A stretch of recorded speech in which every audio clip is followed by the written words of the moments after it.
이번 주 저희가 예레미야 계속 읽고 있고요. 다음 주까지 읽는데요. 다음 주에는 28장부터 50장까지를 저희가 읽습니다.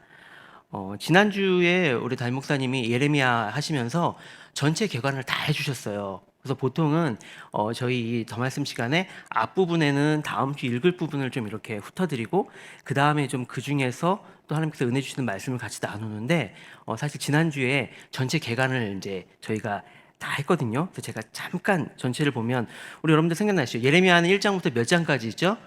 52장까지. 그렇죠? 그래서 1장은 예레미야를 하나님께서 처음 부르셨을 때의 그 소명에 관한 이야기 하나 띄워놨고요. 그 다음에 52장 마지막 장은 부록과 같다. 그래서 그 남유다가 멸망하는 그 스토리를 다시 우리에게 되짚어주는 1장과 52장 이렇게 있고, 나머지가 이제 이 흐름이 있는데 여기 보면은 좀 묵시 예언하는 말씀이 있다가 또 다시 또 현실 얘기했다가 또 묵시 현실 그 다음에 다시 묵시 이렇게 가는 그런 일정 가운데 있죠. 그래서 우리가 28장부터는 그 두 번째 현실의 마지막 부분을 저희가 좀 읽고, 그 다음에 또 하나님께서 또 말씀하시는 묵시와 또 현실과 이 부분을 계속 왔다 갔다 하면서 우리가 좀 볼 텐데요. 오늘은 그래서 제가 전체 개요를 말씀드리고 다음 주에 읽을 부분을 말씀드리기보다 그거는 지난주에 나눠드린 유인물에 잘 나와 있으니까 이걸 보시면서 정리하면서 같이 읽으시면 되고요. 오늘 유인물 받으실 텐데 두 가지 좀 예레미야서를 읽으면서 우리가 좀 더 주의 깊게 보면은 말씀을 더 풍성하게 읽을 수 있겠다 싶은 것을 두 가지를 좀 보려고 합니다. 첫 번째 주제는요, 온몸으로 하나님의 말씀을 전한 예언자 예레미야라는 타이틀입니다. 요즘 모든 거를 저희가 유튜브로 배우고 있습니다. 저희 아들도 가끔 뭐 새로운 얘기를 해요. 너 그거 어디서 배웠어? 그러면 유튜브에서 봤어요. 막 이러거든요. 그래서 가급적 유튜브를 많이 안 보여주려고 하는데, 그래도 아이들 프로그램을 요즘 보면은 뭐 여러 가지 지식도 알려주고 뭐 이런 것도 있다 보니까 아예 안 볼 수가 없어요. 그래서 이제 분별해서 보도록 하는데, 여러분들도 유튜브 많이 보시고, 특별히 이제 코로나 기간 지나면서 저희가 굉장히 말씀과 여러 가지 기도와 여러분들 모이지 못했을 때 유튜브를 통해서 많은 도움을 받았고 지금도 많이 도움을 받고 있죠. 근데 반면에 이 유튜브에서 또 잘못된 어떤 성경 지식들과 잘못된 것들이 또 굉장히 많이 퍼지고 있거든요. 그래서 얼마 전에도 권사님 한 분이 요즘 되게 젊은 어떤 전도자라는 청년이 유튜브에서 굉장히 많은 막 사역을 하고 이러는데 이거 어떻게 봐도 됩니까? 이런 거 물어보시는 분도 있었고, 보면은 저도 가끔씩 이제 그 여러 가지 이렇게 통화해서 가다 보면은 생각지도 않았던 것들이 유튜브에서 이렇게 뜨잖아요. 그러면은 뭐 예언을 한다, 뭐 여러 가지 뭐 기도를 통해서 뭘 한다 이런 것들이 굉장히 많아요. 그래서 일일이 그런 걸 볼 때마다 목사님 찾아와서 물어볼 수도 없고, 우리가 좀 분별하는 힘이 있어야 되지 않나라고 생각할 때에 이 성경에 나오는 이 예언이 무엇인지, 예레미야가 예언을 어떻게 했는지 그것을 우리가 보면서 이런 게 진짜 예언이구나, 우리가 이렇게 분별할 수 있겠구나, 좀 그러한 힌트가 오늘 되지 않는가 싶습니다. 먼저 예언자라고 할 때 우리 초원교회 성도님들은 예언이라고 하면 이제 더 이상 어디 보자 하고서 이제 미래에 있는 일을 막 이렇게 하는 그런 거 아니라는 거 이제 다들 이제 많이 아실 거예요. 계속해서 강조해서 강단에서 저희가 말씀드리고 있으니까요. 그래서 이 예언의 예는 예금할 때 맡는다라는 그런 뜻의 예다. 그래서 말씀을 맡은 자가 예언자다. 이것을 우리가 많이 듣고 알고 있죠. 근데 이 예언자가 사실 오늘 우리가 지금 이제 선지서를 이제 쭉 보면은 이제 다니엘까지 하면 16명이고요. 다니엘을 빼면 15명의 이제 이 선지자가 본인의 이름으로 성경이 이렇게 나오는데요. 그 전에 선지자, 예언자 중에서도 사실 이렇게 성경을 직접 쓰진 않았지만 굉장히 많은 사람들이 있죠. 본인이 직접 그 본인의 이름으로 성경을 남기지 않았지만 모세오경, 창세기, 출애굽기, 레위기, 민수기, 신명기를 남긴 모세도 예언자, 선지자였고요. 또 사무엘도 있고요. 그리고 조금만 앞으로 가면 우리가 엘리야, 엘리사 이들도 예언자, 선지자였지만 따로 이렇게 본인들의 이름으로 성경을 남기진 않았죠. 뭐 여자 선지자, 예언자들도 있었죠. 뭐 미리암도 있고요. 또 훌다도 있고 우리가 또 많이 성경에 있다가 이런 사람들을 만나게 되는데요. 근데 이들이 뭐 자기의 이름을 가지고 성경을 남기지 않던, 이들이 예언을 하고 선지자라는 이름을 가졌을 때 이들의 공통점이 있죠. 그것은 바로 하나님의 말씀을 맡아서 하나님의 말씀을 전한 사람들이라는 거죠. 자기의 말, 자기의 생각, 자기의 경험을 전한 사람이 아니라 하나님을 위해서 하나님의 말씀을 전한 사람들이 바로 예언자이들이었죠. 이 많은 사람들 중에서 저희가 지금 예레미야를 읽고 있기 때문에 예레미야의 케이스를 가지고 오늘 좀 잠깐 좀 보려고 합니다. 그래서 이걸 통해서 우리가 지금 여기저기서 막 일어나고 있는 그런 좀 거짓 예언자들을 좀 분별하고, 그리고 우리가 바른 말씀을 가지고 좀 살 수 있는 그런 좀 귀한 시간이 됐으면 좋겠습니다. 우리가 예언이라고 할 때 그것이 미래만 얘기하는 게 아니라고 했죠. 그렇다면 예언을 했을 때는 말씀을 맡은 자가 말씀을 전하는 거거든요. 그러면은 꼭 미래를 얘기하는 사람뿐만 아니라 강단에서 하나님의 말씀을 맡아서 그 말씀을 전하는 것도 포함이 됩니다. 여러분, 우리가 뭐 극동방송이나 기독교 방송 많이 들으시지만 거기에 나오는 설교라고 해서 다 하나님 말씀을 전하는 건 아닙니다, 여러분. 일례로 제 모교회가 있던 근처에 이단성이 농후한 교회가 있었는데 그 교회 설교도 기독교 방송에 나왔어요. 그래서 여러분들 무조건 기독교 방송에서 나오는 거라고 해가지고 그냥 다 하나님 말씀이라고 믿으면 안 되고요. 우리가 하나님의 그 말씀이 정말로 하나님의 그 말씀대로 전해지고 있는가, 우리가 그것을 분별하면서 말씀을 한자 한자 읽고 하나님께 한 걸음 한 걸음 좀 나아가면 좋겠습니다. 오늘 유미를 보시면 알겠지만 이 예레미야의 여러 그 부위들 하나하나 거기에 의미를 부여해서 어떻게 하나님의 말씀을 전했는지를 우리가 좀 나누려고 하는데요. 첫 번째는 예레미야의 입입니다. 이 예레미야 입, 말씀이 전해지는 통로인 이 입을 보면서 예언자가 실제로 전하는 그 말, 그것의 핵심은 무엇인가? 우리가 그것을 봐야 한다는 것이죠. 예언자의 입은 아까도 말씀드린 것처럼 미래에 어떤 일이 일어날 것을 그냥 알려주는 그런 수준을 목적으로 하고 있지 않습니다. 하나님의 말씀을, 하나님을 전하는 사람, 바로 그 사람이 예언자죠. 그런데 하나님께서는 어떤 분입니까? 과거의 하나님입니까? 현재에만 계시는 분입니까? 아니면 미래에 그냥 오실 분입니까? 아니죠. 과거에도 계셨고 지금도 계시고 앞으로도 영원히 다스리실 하나님이시죠. 하나님에게는 시간에 대한 그런 제한이 있지 않습니다. 그렇기 때문에 예언자의 말 또한 미래에만 국한되지 않고요. 과거, 현재, 미래 어떤 것이건 하나님과 우리 사이를 연결하면서 하나님의 뜻으로 우리를 인도하기 위해서는 하나하나 다 이야기를 해주죠. 그래서 과거를 예를 든다면 우리가 과거에 어떠한 일로 하나님을 순종하지 않았는지, 어떠한 걸로 우리가 비틀어져 있었는지 그런 것들을 하나님의 그 뜻을 이야기해 주는 것도 있고요. 현재에도 어떻습니까? 지금 가는 길이 하나님 뜻 가운데 있지 않을 때에 그것을 따끔하게 이야기하는 것도 예언자가 예레미야가 한 일이었죠. 또 미래를 이야기할 때는 왜 미래를 얘기합니까? 지금 하나님께서 허락하신 이 삶이 하나님의 뜻대로 지금 온전히 가고 있지 않기 때문에 그렇게 했을 때 미래에 하나님께서 어떻게 심판하실 거라고 이야기를 하죠. 근데 사실 이 미래에 대해서 이야기를 하는 것은 우리가 기대하는 것처럼 내가 궁금한 미래에 어떤 일이 일어날지 그것보다 지금 내가 현재에 내가 지금 살아가고 있는 것들이 미래에 어떤 결과로 보일지, 우리의 미래라는 것이 여러분 지금 현재 내가 살고 있는 것이 모아져서 나타나지 않습니까? 내가 지금 어떻게 물질을 사용하는지, 내가 시간을 어떻게 활용하고 있는지, 내가 어떤 습관을 지금 들이고 있는지에 따라서 10년 뒤, 20년 뒤가 보이지 않습니까? 그래서 저는 그런 의미면 얼마든지 예언을 저도 할 수 있을 것 같아요. 예를 들면 여러분, 우리 자녀들이 내일이 시험인데 공부를 안 해요. 그럼 어제 했나? 어제도 안 했어요. 그럼 원래 했나? 원래도 안 했어요. 그냥 쭉 안 해요. 그럼 우리가 뭐라고 예언을 할 수 있습니까? 너 내일 시험 너 망칠 수밖에 없어. 시험 못 볼 수밖에 없어. 그 우리 예언할 수 있지 않습니까? 너무 쉬운 거 아닙니까? 뻔히 보이지 않습니까? 우리도 그것이 뻔히 보입니다. 예전에 목사님이 그런 말씀을 하셨어요. 이제 원로 목사님 중에 저 부목사가 걸어가는 그 뒷모습만 봐도 난 저 목사가 어떨지 알 것 같아. 근데 그때는 제가 무슨 말인가 했거든요. 근데 시간이 지나면서 그게 무슨 말인지 알 것 같아요. 이분이 그냥 단순히 삶의 연륜으로 말씀하시는 게 아니라 그 하나님께서 알려주시는 것들, 하나님께서 보여주시는 걸 가지고서 이야기를 해주는 거죠. 그런데 우리도 시간이 지나고 또 영적으로 깨어있을 때 이렇게 보이는데 하나님은 얼마나 답답하실까? 하나님은 우리를 봤을 때에 얼마나 답답하실까? 말씀해 주시지 않고서는 견딜 수 없는 그 마음이 있기 때문에 그것을 예언자를 통해서 우리에게 말씀해 주시는 거죠. 두 번째는 예레미야의 귀입니다. 이 귀는 예언자가 뭔가 들어와야지 얘기를 할 거 아닙니까? 근데 뭔가가 들어옵니까?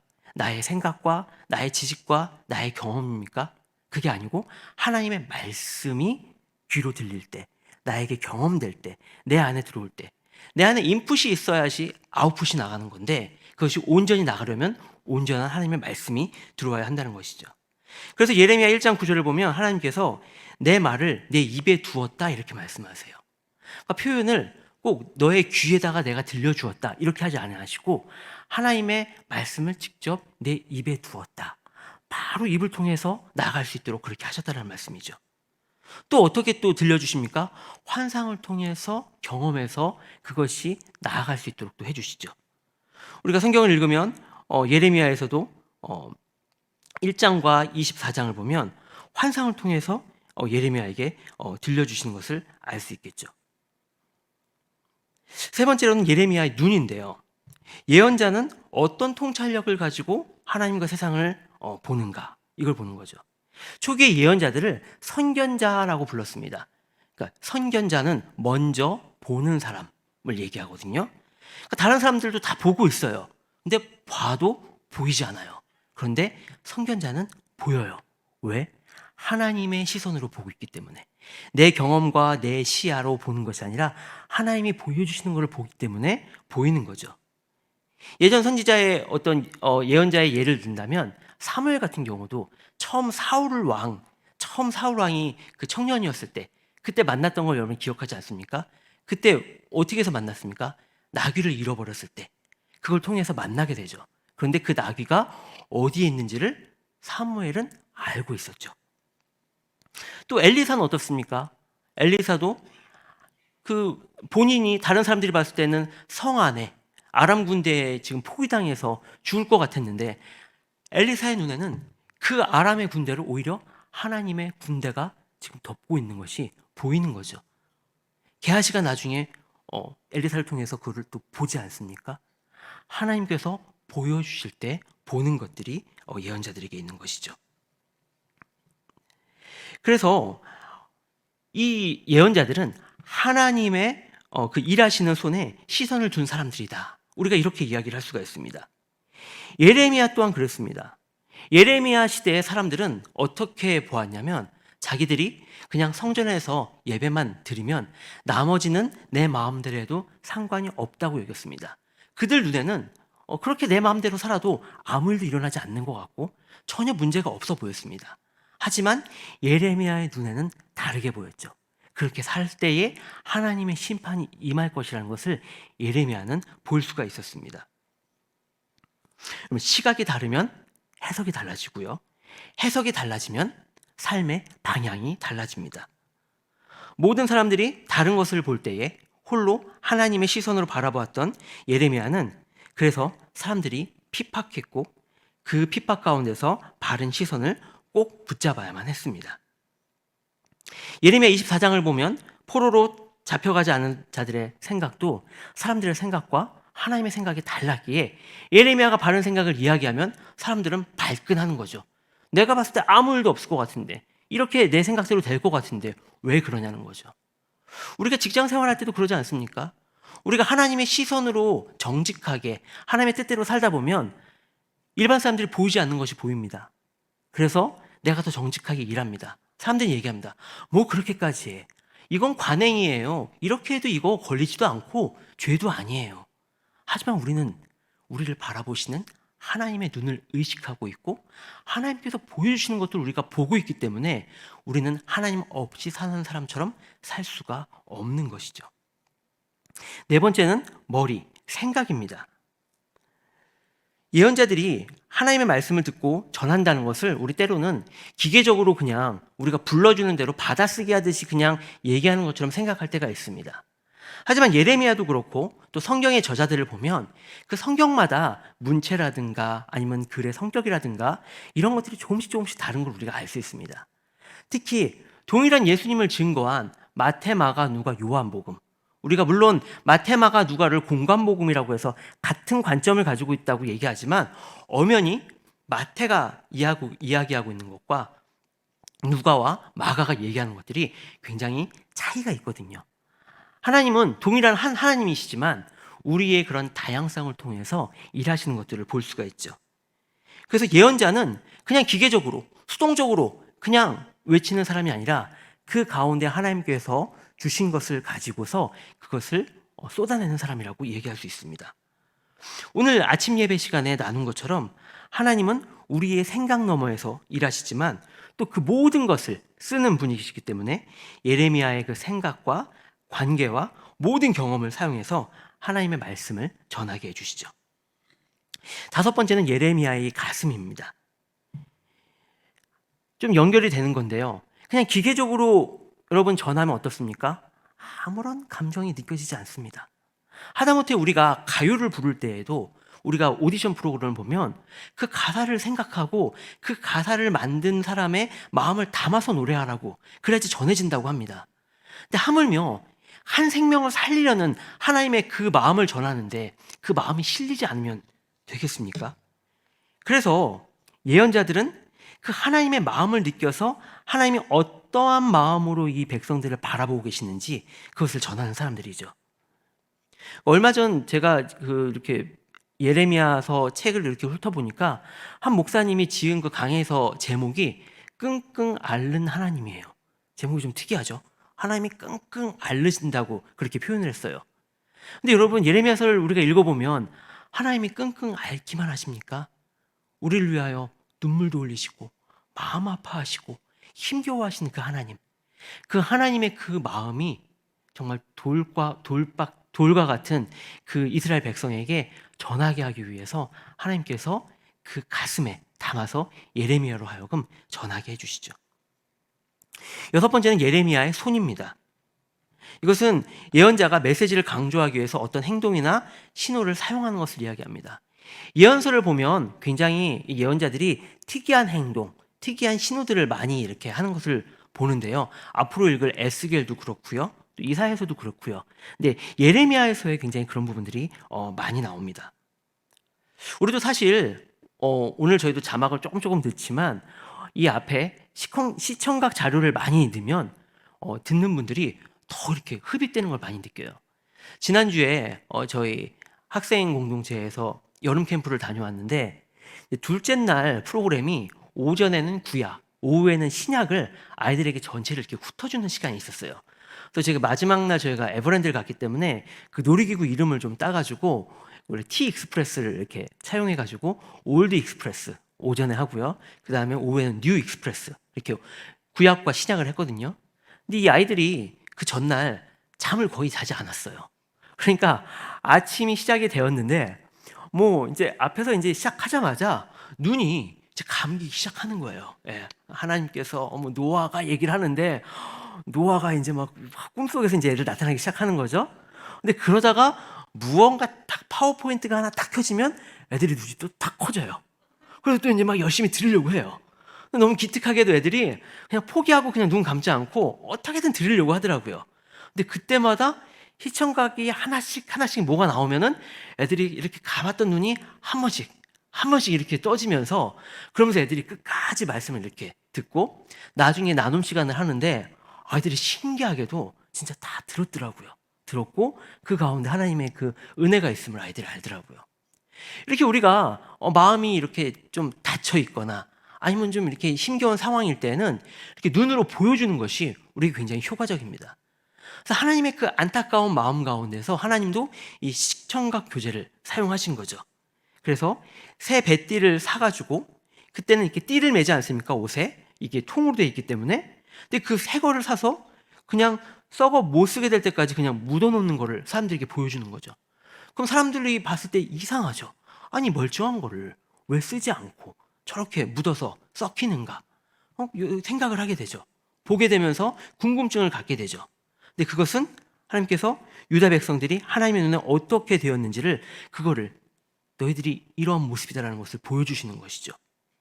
또 토기장인 비유도 그렇고 또 소의 멍에를 어깨에 메고서 또 예루살렘에 달려가는 예레미야 27장의 말씀도 이것은 느부갓네살을 사용하시는 그 하나님을 섬기는 길이 역사의 주관자인 그 하나님을 인정하는 길이라는 것을 나타내기 위함인데, 그냥 외치면 사람들이 듣지 않으니까 이렇게라도 깨달으라고 하나님께서 예레미야를 사용하신 것이죠.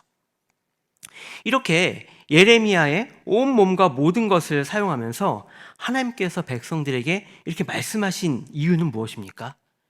이 백성들의 죄로 인해서 이들에게 더 이상 소망이 없기 때문입니다. 근데 하나님은 이들을 건지고 싶으신 것이죠. 그래서 돌아오라고 계속해서 하나님께서 말씀해 주시는 거죠. 이 하나님의 끊임없는 이 사랑의 베푸심을 우리가 구약성경 전체를 봤을 때 특별히 언약을 맺으시는 하나님의 모습 가운데 볼 수가 있어요. 그래서 오늘 두 번째로 저희가 살펴볼 부분이 구약에 나타난 그 언약에 관한 것인데요. 이 언약이라는 것이 여러분 비슷한 말이 계약이 있죠. 근데 계약과 언약이 어떤 차이가 있나요? 우리가 경제 생활을 하면서 계약을 많이 하지 않습니까? 뭐 차를 살 때도 있고 어떤 물건을 살 때도 있고 집을 살 때도 있고 여러 가지 이익관계 가운데서 우리가 계약을 하죠. 계약은 그렇기 때문에 이 이익관계에 따라서 우리가 거래를 할 때 그 당사자들이 맺는 그 합의, 그것을 계약이라고 얘기를 합니다. 그래서 이 계약 가운데서는 이익관계가 분명히 그 안에 있습니다. 근데 언약은 둘 혹은 그 이상의 사람이 맺는 협정을 얘기하는데요. 근데 이것은 목적이 이익 추구가 아니라 관계를 맺는 것입니다. 그렇기 때문에 이것은 이 관계 맺기를 기반을 해서 어떠한 관계를 맺을지에 초점을 두는 것이죠. 계약은 그래서 여러분 조건이 따릅니다. 내가 이걸 해주면 당신은 이걸 해줘야 됩니다. 이런 조건이 있죠. 또 언약은 조건적 언약도 있고 무조건적인 언약도 있는데요. 근데 조건적 언약이라고 해서 하나님께서 무언가 자신의 이익을 위해서 그것을 맺으시는 게 아닙니다. 오히려 그 조건도 결국 들여다보면 우리의 행복, 우리를 위한 쪽으로 무게중심이 가 있는 것을 우리가 볼 수 있습니다. 하나님과의 언약에서 조건적 언약은 무엇입니까? 백성들은 하나님께 순종하라. 그렇게 동의하면 이에 따라서 하나님께서 복을 주신다는 그런 것이고요. 무조건적인 언약은 우리 백성들이 어떠함과 상관없이 무조건적으로 하나님께서 복을 주신다는 말씀이죠. 몇 가지 언약을 좀 제가 표로 이렇게 드렸는데요. 한번 좀 보시면요. 노아 언약이 있습니다. 노아 언약을 봤을 때에 하나님이 누구와 맺으셨습니까? 노아. 방주에서 그 홍수를 통과한 그 노아와 맺으셨는데요. 그 약속이 무엇입니까? 뭘 맺으셨어요? 다시는 내가 물로 심판하지 않을 것이다 라고 하나님께서 약속해 주셨죠. 그리고 하나님께 서약한 내용을 보면 없습니다. 노아는 특별히 이것에 대해서 그러면은 하나님 제가 뭘 하겠습니다, 그런 게 없습니다. 언약의 징표로 하나님은 무지개를 주셨고요. 언약의 확증은 홍수에서 구원받은 후에 제물을 드린 것입니다. 여기 보면 징표와 그리고 확증, 도장이 있는데요. 징표는 여러분 계약서의 서명처럼 하나님께서 우리에게 이 언약에 내가 동의한다, 이것을 보여주시는 어떤 표시, 그것이 바로 이 징표고요. 그 언약의 확증은 그 하나님과 언약을 맺은 그 당사자가 제가 이 언약의 조항을 잘 이해했습니다, 저도 동의합니다 라고 어떤 행동을 보이면서 하나님께 나아가는 것, 그것이 바로 이 확증 도장이라고 할 수 있습니다. 이어서 아브라함 언약을 보면요, 아브라함 언약은 아브라함과 그의 자손을 향해서 하나님께서 맺어주신 것이고요. 아브라함에게 뭘 말씀하십니까? 땅과 자손과 복을 말씀하시죠. 아브라함 그 가족, 그 후손이 약속의 땅을 얻을 것이다, 내가 땅을 줄 것이다, 하나님께서 약속하시고요. 그리고 자손에 대해서는 지금은 내가 자식이 없지만 내가 저 별처럼 많은 자손, 큰 민족의 아버지로 내가 너를 삼을 것이다, 하나님께서 말씀하시죠. 그리고 복을 주시겠다 말씀하시면서 세상 모든 민족이 그 자손을 통해서 복을 받을 것이다 라고 그렇게 하나님께서 말씀해 주십니다. 하나님께 그러면 아브라함은 무엇을 또 서약합니까? 없습니다. 그저 약속을 그걸 믿음으로 그냥 받는 겁니다. 그럼 언약의 징표로 하나님께서는 아들 이삭을 주셨고요. 정말 불가능해서 정말 놀라운 일을 이루신 것이죠. 그리고 언약의 확증으로 아브라함은 주님께 제물을 드리죠. 세 번째로 모세 언약입니다. 모세 언약은 하나님이 이스라엘 백성들과 출애굽 이후에 맺으신 언약인데요. 이 모세에게 뭐라고 말씀하십니까? 너희는 내 소유, 제사장 나라, 거룩한 백성이 될 것이다. 그런데 여기에서 하나님께서 조건이 있습니다. 무엇이냐면 주의 계명을 지켜야 하는 것입니다. 근데 주의 계명을 지킨다는 것이 우리는 언뜻 생각할 때에 그냥 하나님 보기에 좋은 모습을 우리가 바뀌어야 되는구나. 하나님이 우리 봤을 때에 마음에 들지 않는 부분들을 고쳐가지고 하나님에 맞게 우리를 그렇게 다스리려고 하는 거구나. 그러면서 우리는 하나님의 계명 지키는 것을 굉장히 거부하는 마음이 들 때가 있습니다. 하지만 우리가 강단에서 많이 나눈 말씀 신명기 10장 13절에 내가 오늘 내 행복을 위하여 내게 명하는 여호와의 명령과 규례 이렇게 말씀하시죠. 너희가 왜 이 명령과 규례를 지켜야 되냐면 너희의 행복을 위해서 지켜야 된다. 이것을 지키면서 너희가 한 걸음 한 걸음 내 앞에 나오는 것이 너희에게 얼마나 큰 행복인지 너희가 모르지.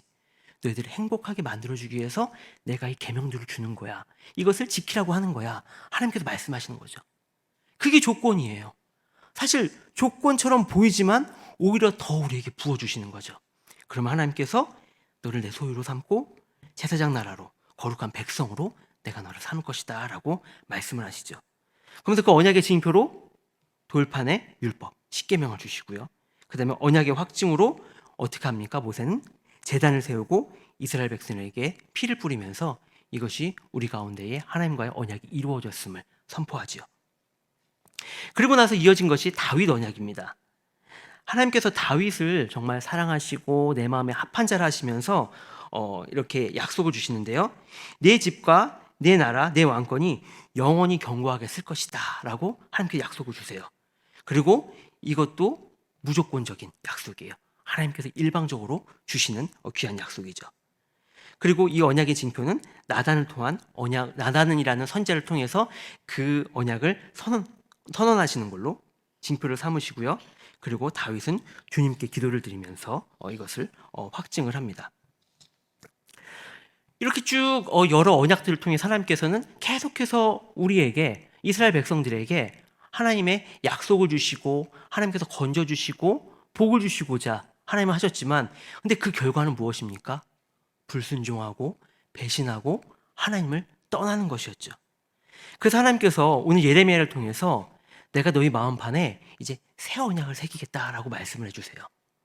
오늘 지금까지 좀 이렇게 이은 말씀과 연결하여서 예레미야 31장 31절에서 34절 말씀을 우리가 조금만 더 깊이 들여다보도록 하겠습니다. 우리 함께 말씀 한번 같이 찾겠습니다. 예레미야 31장 31절에서 34절까지의 말씀을 우리 한 목소리로 읽겠습니다. 시작. 여호와의 말씀이니라. 보라, 날이 이르리니 내가 이스라엘 집과 유다 집에 새 언약을 맺으리라. 이 언약은 내가 그들의 조상들의 손을 잡고 애굽 땅에서 인도하여 내던 날에 맺은 것과 같이 아니할 것은 내가 그들의 남편이 되었어도 그들이 내 언약을 깨뜨렸음이라. 여호와의 말씀이니라. 그러나 그날 후에 내가 이스라엘 집과 맺을 언약은 이러하니 곧 내가 나의 법을 그들의 속에 두며 그들의 마음에 기록하여 나는 그들의 하나님이 되고 그들은 내 백성이 될 것이라. 여호와의 말씀이니라. 그들이 다시는 각기 이웃과 형제를 가르쳐 이르기를 너는 여호와를 알라 하지 아니하리니 이는 작은 자로부터 큰 자까지 다 나를 알기 때문이라. 내가 그들의 악행을 사하고 다시는 그 죄를 기억하지 아니하리라. 여호와의 말씀이니라. 아멘. 하나님께서 새 언약이라고 말씀을 하십니다. 여기서 새 언약할 때 이 단어를 원어로 보면 우리가 생각하는 것처럼 무언가에서 좀 이렇게 바뀐 그런 것을 의미하지 않고 완전히 없던 것을 새로 주시는 것을 이야기합니다. 우리가 자동차가 좀 새로운 걸 나올 때마다 이름을 조금씩 이렇게 바꾸면서 new를 붙이죠. 그래서 특정 상표를 얘기하기 좀 그러니까 아침 말고 저녁으로 해서 이브닝이라고 할게요. 경차가 이브닝이라는 경차가 있다고 우리가 하면 이브닝이 처음 나왔어요. 근데 그 다음에 조금 뭐 바꾸니까 뭐라면 뉴 이브닝 해가지고 다시 나와요. 근데 그 다음에는 더 뉴 이브닝 이래요. 그러다 나중에 뭐라 그랬또 올 뉴 이브닝 이래요. 그런 식으로 하면은 조금씩 바꾸지만 근데 뭐예요? 그냥 이브닝이잖아요, 차가. 예. 이름만 좀 바꾸고 조금씩 바꾸는 거죠. 근데 이 세 계명이 예전에 있던 거를 그냥 바꾸는 정도가 아니라 하나님께서 완전히 새롭게 주신다는 거예요. 그죠? 예전에 가지고 있었던 그 언약을 조금씩 발전시켜서 바꾸어 나가는 것이 아니라 완전히 다르게. 왜 그럴까요? 왜 옛 언약은 불충분해서 그럴까요? 왜 옛 언약, 예전에 주신 거 가지고는 안 되는 걸까요? 어떤 사람들은 생각할 때에 처음부터 새 언약을 주시던가 아니면은 좀 완전한 걸 주시지. 처음에 주신 게 좀 불충분하니까 이제 와가지고 새 언약이라고 주시는 거 아닌가? 이렇게 생각하는 사람도 있거든요. 하지만 여러분, 하나님의 언약은 그 어떤 것도 부족한 것이 없습니다. 그것으로 이미 충분합니다. 근데 무엇이 부족합니까? 우리가 부족합니다. 우리의 죄로 멀쩡한 거를 망치는 거죠. 여러분, 우리가 물건을 사더라도 정말 멀쩡히 새 걸 샀어요. 근데 그걸 순간 떨어뜨렸네요. 그러면 너무 공장에서 잘 만들고 잘 만들 수 있도록 한 건데도 내가 떨어뜨려서 그거를 망치거나 스크래치를 내거나 아니면 끝을 깨트리면 그 제품은 더 이상 새 제품이 아니에요. 온전한 제품으로 누구에게 선물할 수 있는 제품이 안 돼요. 우리가 하나님께서 온전하게 주신 그 언약을 통해서 얼마든지 복을 누리며 하나님 가운데서 살아갈 수 있는 그 언약을 나의 죄로 인해서 그것을 다 망쳐놨어요. 그렇기 때문에 하나님께서는 이제 더 이상 그 방법으로는 우리를 건지실 수 없기 때문에 완전히 새로운 언약을 주신다는 것이죠. 그러면서 31절 보면 새 언약을 맺으리라 라고 말씀하시죠. 이 맺는다는 표현이 원어를 보면 쪼개다라는 뜻이 있습니다. 우리가 아브라함을 통해서 언약을 맺을 때 이 쪼개는 거에 대해서 우리가 여러 차례 많이 들었죠. 고대 근동에서는 서로 언약을 맺을 때, 계약을 맺을 때 어떻게 합니까? 그 재물을 반으로 쪼개서 그 사이를 같이 손을 잡고 이렇게 걸어가면서 우리가 같이 이것을 지켜야 한다라고 그렇게 하죠. 마찬가지로 하나님께서 우리의 그 익숙한 것을 가지고 그 표현을 통해서 내가 이 언약을 맺으리라.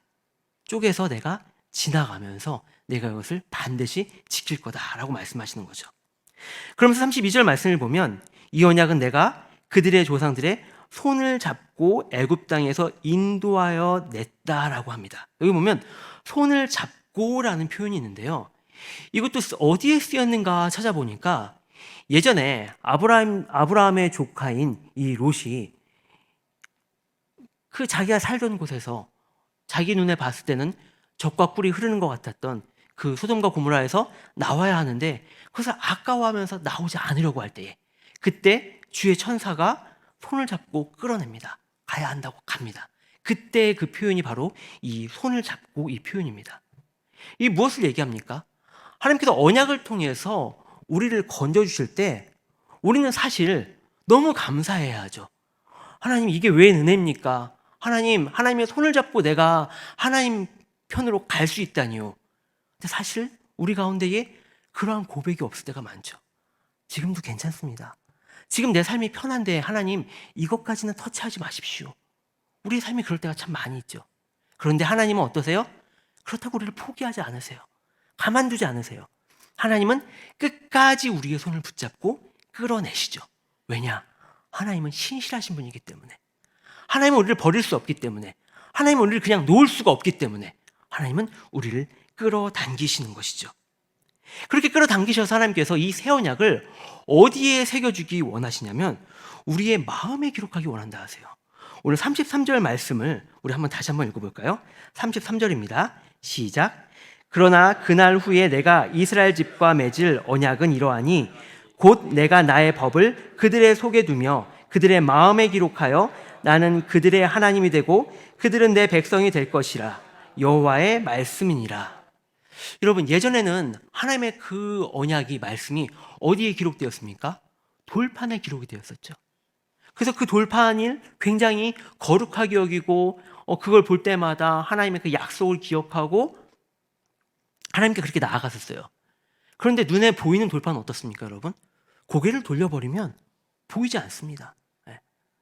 우리가 하나님의 그 말씀대로 살아간다고 하지만 때로는 눈을 질끈 감고 내 욕심대로 내가 원하는 대로 살아갈 때가 얼마나 많이 있습니까? 이 말씀이 우리 앞에 주어지고 이 말씀을 읽어가면서도 우리가 때로는 이 말씀을 그냥 덮어버리고 내가 상상하는 대로, 내가 생각하는 대로 살아갈 때가 얼마나 많이 있습니까? 우리의 그 부족한 부분들을 하나님은 아시죠. 그래서 우리의 손을 잡아서 끌어당기셔서 그 언약을 어디에 새겨주신다고요? 우리의 마음판에 새겨주신다는 거죠. 이 마음판에 새긴다는 의미가 뭡니까? 이 마음판은 이것은 내가 어떻게 내 힘으로 지울 수도 없는 것이고요. 내가 보기 싫다고 안 볼 수도 없는 것이고요. 내 안에서 계속해서 성령께서 함께 하실 때에 보고 이 말씀을 생각하고 이 말씀을 따르게 되죠. 우리가 안 볼 수가 없어요. 어떤 분들은 성경을 내가 읽겠노라 하면서 다짐하면서 그 스마트폰에 그런 어플을 까신 분이 있더라고요. 이렇게 잠금 화면이 열릴 때마다 말씀이 뜨는 거죠. 아니면 오늘 어떤 말씀을 읽을지 그 분량이 거기에 떠서 스마트폰을 열 때마다 그것이 보여서 말씀을 읽고 내가 스마트폰을 사용하리라. 이런 분이 있어요.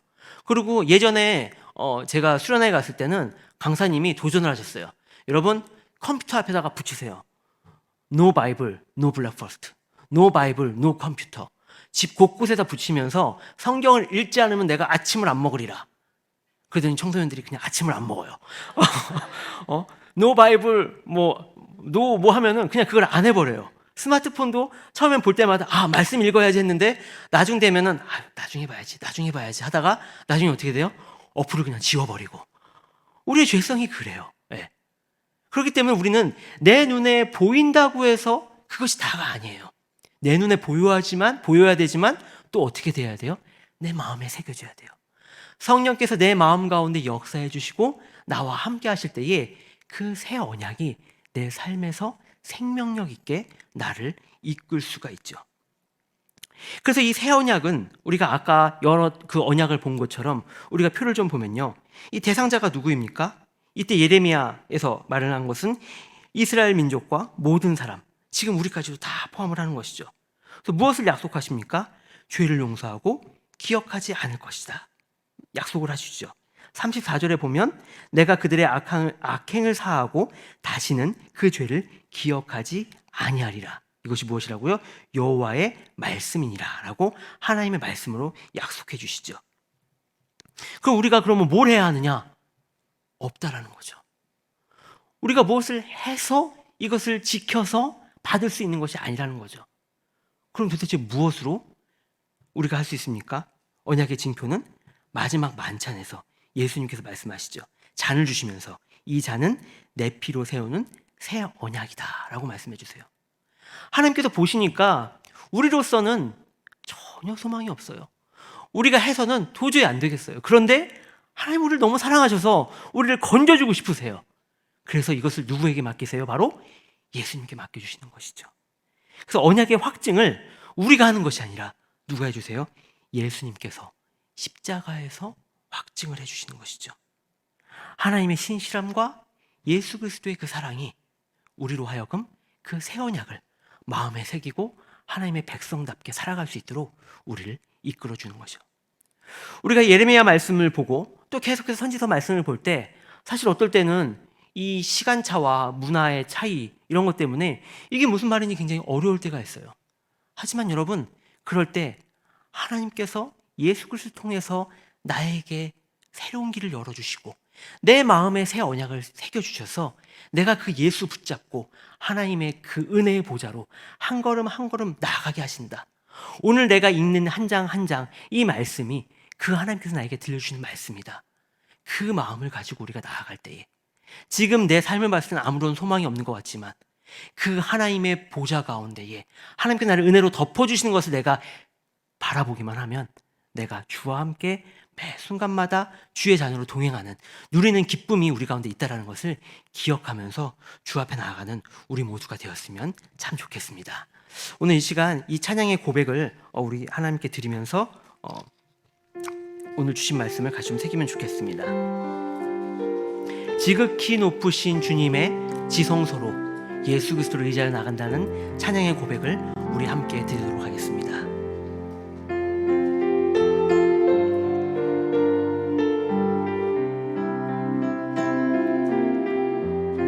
지극히 높은 주님의 지극히 높은 주님의 나 지성소로 들어갑니다. 세상의 신을 벗고서 주 보좌 앞에 엎드리리. 내 주를 향한 사랑과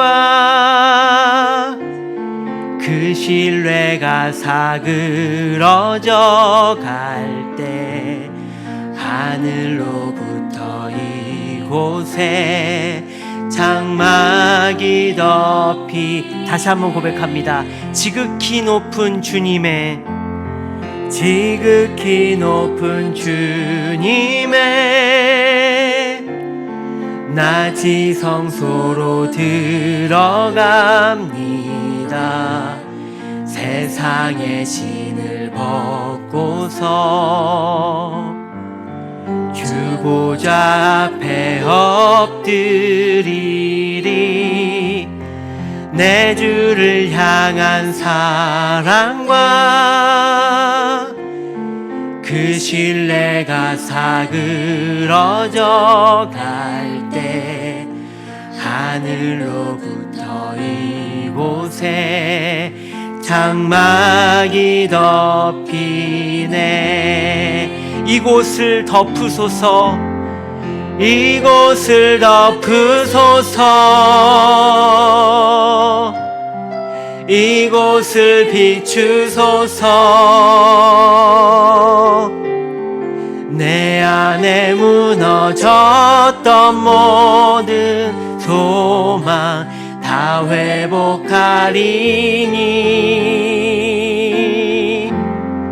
이곳을 지나소서, 이곳을 만지소서. 내 안에 죽어가는 모든 예배 다 우리의 마음에 두 손을 얹고 함께 고백합니다. 이곳을 덮으소서, 이곳을 덮으소서, 이곳을 비추소서, 이곳을 비추소서. 내 안에 무너졌던 모든 소망 다 회복하리니 이곳을 지나소서, 이곳을 지나소서. 내 마음을 만져주옵소서, 이곳을 만지소서. 내 안에 죽어가는 모든 예배 다 살아나리라.